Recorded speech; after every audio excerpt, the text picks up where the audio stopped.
Hi, my name is Kristen and this is Kristen Craves Books. So I recently reorganized my shelves as I tend to do, but I really focused on my TBR shelves and went through them and pulled things I don't think I'm going to read. There's probably more I could do. I just have a hard time letting go of books I haven't given a try yet. And there are some special editions that I just know I'm not going to read. I have to let go of some books that are beautiful, but just are not ones I think I will ever pick up. Again, there's still a few that I own that are just so pretty that I can't let go of them. I have canceled my Fairy Loot subscription. I think I've mentioned this at least on some live streams recently, but I realized I read one of the Fairy Loot books that I bought in 2024 and didn't like it, and I didn't read any of the others. I've read a couple now. Yeah, it's just not good. So I canceled that subscription. I have just realized that I need to be able to choose the books myself.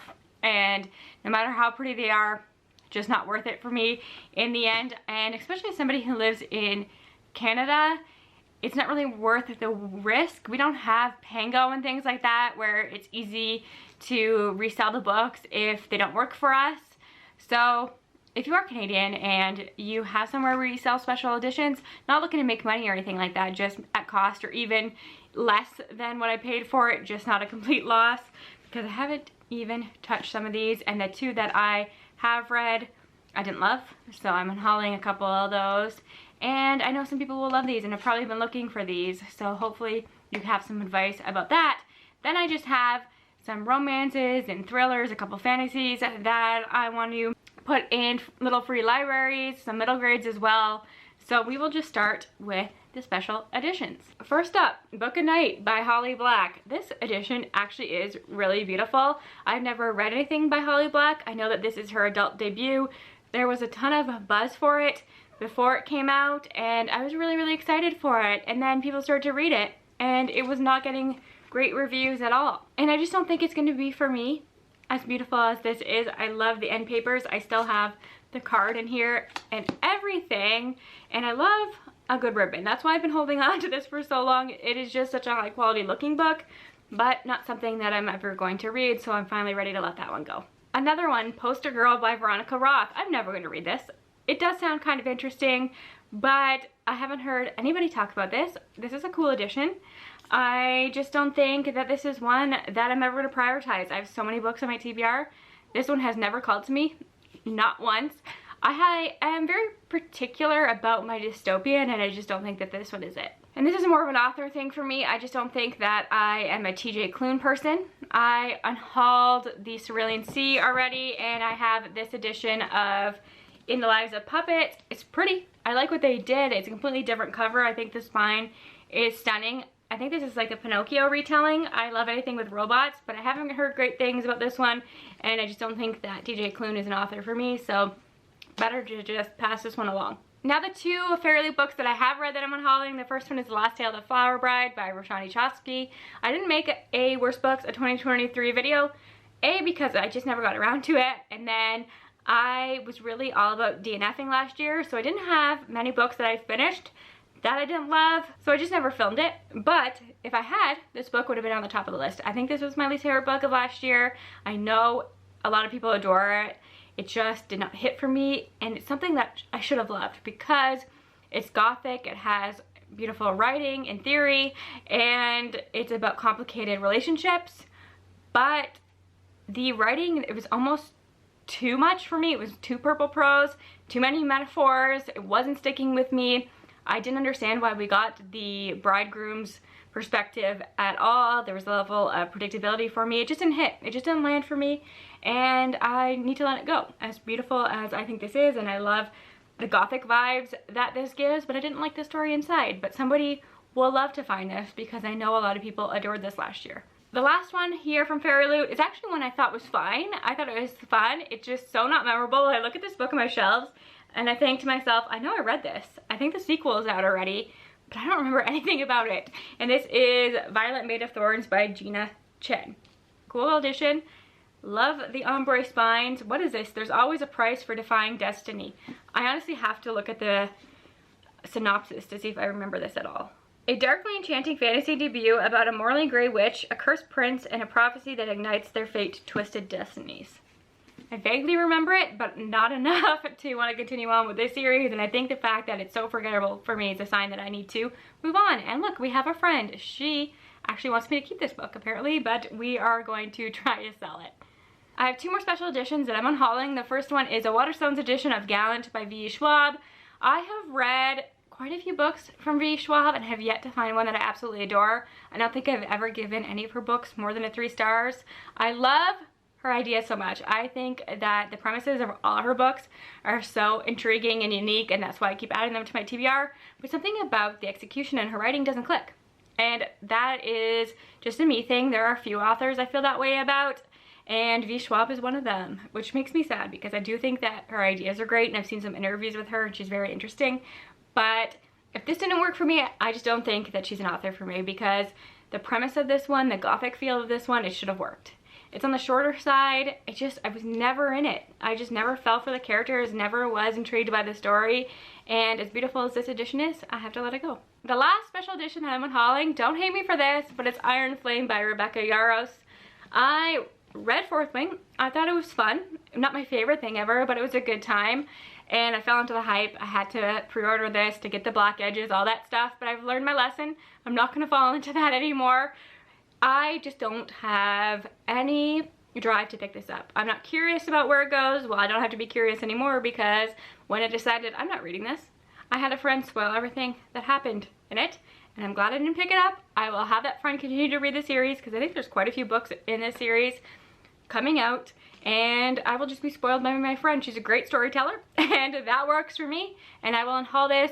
I know somebody will be happy to find this first printing edition, and I don't need it, so goodbye. I have realized I'm very particular about the romances that I keep on my shelves, because I just don't have a lot of space, and I don't reread romances very often, and that's kind of what I want to keep on my shelves, are books that I can see myself rereading, or I can see myself recommending in videos a lot.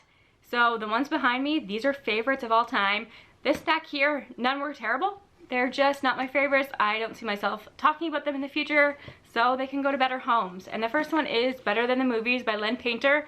I know a lot of people who say that this is their favorite book of all time, and I can see where they're coming from. It's a sweet romance that feels very nostalgic. As you can probably tell by the cover, it's actually a YA romance, but there's lots of references to your old early 2000 rom-coms. That's a vibe that you get. It's just not a book that I see myself recommending very often. As cute as I thought it was, I think somebody else will read this and love it, and it might become their new favorite book, because I know it is for a lot of people. This is actually an ARC, so I probably put it in a little free library around me. This is Time to Shine by Rachel Reed. I read this in January. It's a cute hockey romance. I had some problems with the characters. I just felt like they were kind of caricatures rather than real people, and I don't see myself ever rereading it or talking about this one too much, so it can go. I live in Canada.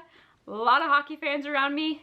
They'll be thrilled to find this. One that I've held on to for quite a while, and it's a book that not everybody loved, but I think I liked it more than most. I just haven't thought about it in a while. It's not one that I ever think to add to my recommendation videos or anything, but this is Honey Girl by Morgan Rogers, and I think where the marketing failed this one is this is not a romance. It's more like women's fiction. It's more about our main character really coming into herself, having a coming of age story in her late 20s, which I know a lot of people didn't resonate with or didn't really love. It's also sapphic romance, which I love, and I'm always happy to pass along books like that, and I'm hoping that the next person that picks this up loved it just as much as I did. I just haven't thought about it, and I don't need it on my shelves anymore. And then we have a foodie romance. So there was a time where we were getting foodie romances left, right, and center, and I lived for it. I still love a foodie romance. They're just not as popular as they once were, which kind of makes me sad. This one I kept around for the punny title. It's For Better or For Worse by Erin LaRosa. This cover is great. I love that title so much, but the book itself was very meh to me. I actually hated the hero in this. Adored the heroine. She's like our chef character, and I thought she was incredible. He was trash. I didn't think they should have been together. He didn't deserve her, but I just kept around for the cover, and I did love her, but not him. So this has to get out of my house. Then we have a book that I just read, and it is historical fantasy romance, and this is A Marvelous Light by Freya Marski. This is another one that I liked but didn't love, and would be excited to put this into somebody's hands who's going to absolutely adore it. I know that this is a pretty popular book, and I think somebody would be happy to find this either in a little free library or my used bookstore. We'll see where this one ends up. And I just don't think that this is one that I'm ever going to talk about again or think about too much. I might continue on with this series. We'll see how I feel, but I will do that on audio, and I'm just happy to give this one to somebody else. A couple fantasies here. This is always hard for me to give away books that I talked about with the Book Checkout Book Club. I'm still holding on to the Memoirs of Lady Trent series, even though I was so disappointed where that series went. That is the series that we all read together and how we became friends, so I'm like attached to it at this moment. One day maybe I'll unhaul it, but not now. But one of the books we read for book club was A Song of Blood and Stone by L. Penelope. None of us adored this one, and I don't think it's one we've even talked about since. Like, a lot of times in chats you will talk about the books that you read together in the past, whether they were hits or misses. This one just never comes up. I think it's kind of forgettable for us. I so wanted to love it, and there were moments where I thought that this was kind of brilliant, but the end just felt predictable. Wasn't into the romance at all, and I would try something else from this author. I've heard that her newer stuff is amazing, but this is one that I think is better in somebody else's hands. This one's kind of a spoiler from like my Realmathon March wrap up, but I ended up DNFing The Judas Blossom by Stephen Aaron, and I'm gonna haul it. I gave this one a good try. I wanted to love it. It was perfect for the readathon because it's got a blue cover and there are horses on here, but I struggled to get even 100 pages into this one. Then I pushed to 200 just so that I could count it for Realmathon, and it was painful. It's just not a me fantasy. I like fantasy that is maybe on the lighter side, as you know, more cozy. I can do some epic fantasy, but if I'm going to, it's not this. And I love historical fantasy. You know, I've been on a historical fantasy kick lately, but not this kind of historical fantasy. This is more about battles, and the part that I got to wasn't really fantasy yet, so it was reading more like historical fiction, and I'm sure the fantasy elements come in later, but I needed them sooner. And there were too many characters for me, and the female perspective we got in here was not it for me. The writing was more accessible than I thought it would be. I was intimidated by this one, and I think if that's something that you're scared of, you don't have to be. It's actually pretty readable. I just wasn't connecting with it. I just don't like battle scenes or seeing characters plot battle scenes and wars and all that kind of stuff. Just, this was a me thing. It's not my kind of fantasy at all. One that makes me sad to unhaul, because I thought that this would become a favorite, but it just wasn't, was Kaikeyi by Vaishnavi Patel.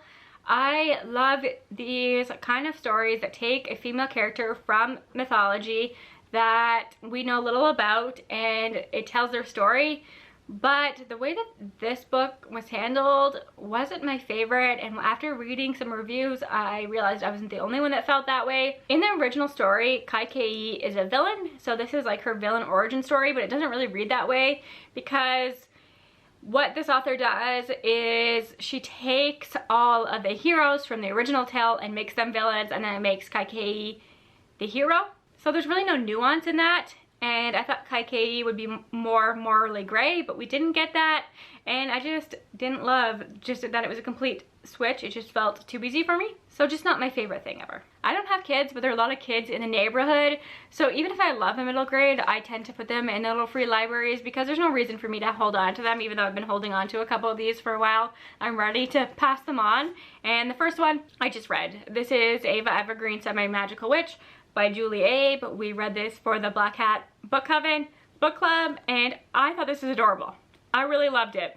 But I think that it is truly written for the target audience, which I thought was amazing, and I loved that this author trusted her audience to be able to handle bigger themes, and I really want some kids in my neighborhood to read this and fall in love with it, so I'm gonna pass it on to them. And I know that a lot of kids get into reading through graphic novels, so I am going to donate The Girl from the Sea by Molly Knox Ostertag. This was adorable. I love the illustrations in here, but it's set in Canada, and it's like a sweet story about these two characters kind of having a crush on each other, and I just think that some kids might be seen by this, and it's a graphic novel like I said, so I think that that's a good one to put it in a little free library. I'll have to take the tabs out of this one, but I love this. I think this book is fantastic. It's Other Words for Home by Jasmine Warga.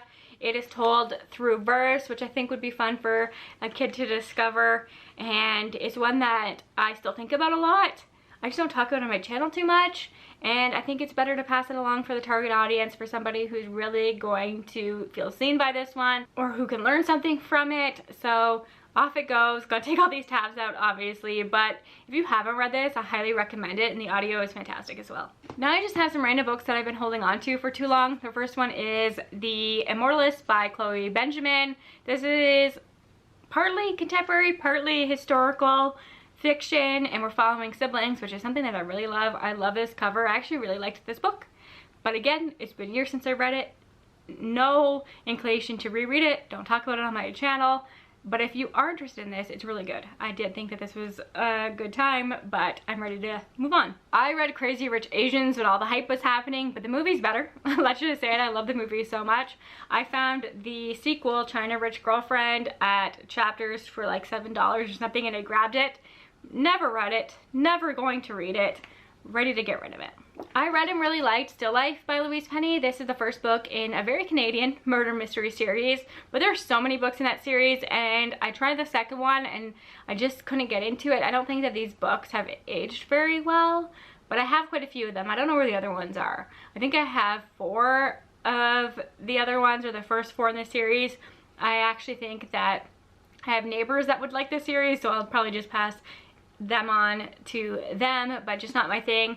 And again, at Chapters, I found Glass Houses. I don't even know what number in the series this is, but I need to get rid of it. I'm just not going to read this series. I haven't really been into murder mysteries lately, and especially a series that's like 18 to 20 books long. It's never going to happen. Just a few more. The first one is a thriller that I actually really liked. It's just hard for me to hold on to thrillers for a couple of reasons. I don't reread thrillers because once you know what happens, you know what happens, and maybe that you could go back and see some foreshadowing and clues and stuff. That's just not me. And I am just not the biggest thriller reader these days. I don't talk about thrillers on the channel too often. And if I have readers in my life, I do have quite a few people who read. They read thrillers. So it's always nice for me to be able to pass books on to them, which I can't do often because I'm not the biggest thriller reader. So I'm gonna give this to probably my best friend. I think he might like this one. This is The Push by Ashley Audrain. This deserved all the hype that it got. Everybody loved it. I really liked it as well. I still think about the ending. Again, I just think that passing on to a friend is probably a better idea than it just sitting on my shelves and collecting dust, and I never talk about it, so off it goes. This is a book I've tried to read so many times because I think that I could love this, but I've tried the audiobook, I've tried to read it physically, it's just not working for me, and this is Space Opera by Catherine M. Valente. This is obviously sci-fi. It's almost like Eurovision, but in space between different planets, and it should be fun, and it is funny, but something with the humor doesn't work for me.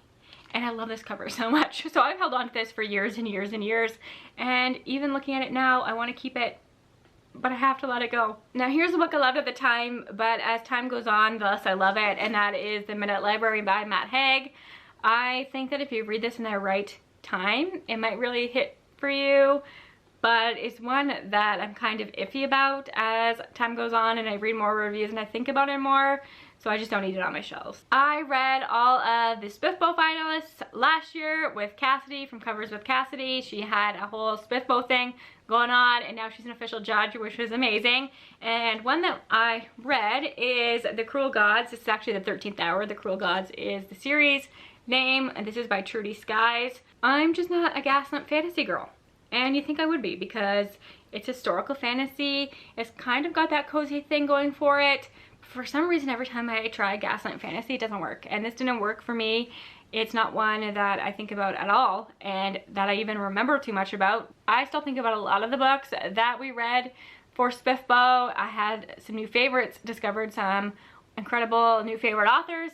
This is just not the book that sticks with me. It's not one that I ever even consider talking about on the channel. So off it goes. it'll probably be introduced to somebody who'd never heard of it before, and hopefully they fall in love with it. And last but not least, this is another book that I didn't love, but I've been holding on to because I love the cover so much, and this is Sundial by Catriona Ward. Look at this cover. This is so epic. I love everything about the color choices. I just think that this is giving me major 80 vibes, and it's everything. But the book didn't work for me. There's too much animal cruelty for my taste in it, and it's not the kind of weird horror that I like. It was unsettling in a way that made me so uncomfortable, but not in the way that I look for in horror. I can't even explain it to you. You'd have to read it to understand, and I've held on to it because the cover is just everything, but I'm gonna let it go. And those are all the books that I'm unhauling. I could have done more. I probably should have unhauled more, but we will have another unhaul in the future, I am sure. Let me know your thoughts on any of these books. Let me know if you're in Canada, how you resell your special editions or what you do with your special editions. And thank you again for watching and for your support. I'll talk to you all soon. Bye for now.